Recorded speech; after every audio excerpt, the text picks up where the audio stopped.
السلام علیکم ورحمۃ اللہ وبرکاتہ۔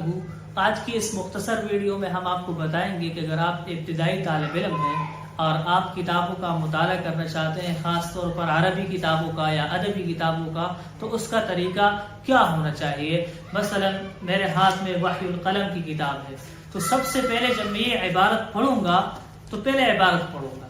مطلب یہ ہے کہ سب سے پہلی چیز یہ ہے کہ ہم اس کتاب کے اندر عبارت کو دیکھیں۔ مثلا میرے سامنے یہ عبارت ہے تو سب سے پہلے میں یہ سوچوں گا کہ اس پر میں نے زبر پڑھنا ہے، میں نے زیر پڑھنی ہے، میں نے پیش پڑھنا ہے، کیا پڑھنا ہے میں نے۔ اب جب زبر زیر پیش میرے تمام ٹھیک ہو گئے، مجھے پتہ چل گیا کہ میں زبر کیوں پڑھ رہا ہوں، زیر کیوں پڑھ رہا ہوں، اب دوسرا مرحلہ یہ ہے کہ اس عبارت کے اندر آنے والے مشکل الفاظ کا معنی کیا ہے۔ اب اس عبارت میں جو بھی لفظ آپ کے لیے مثلا مشکل ہو سکتا ہے تو اس لفظ کو آپ اٹھائیں۔ مثلا نسج کا معنی کیا ہے، تو آپ نون ضاد جیم اس کا مادہ ہے، آپ اس کو لغت کے اندر دیکھیں، وہاں سے نکالیں، آپ کو پتہ چل گیا پک جانا۔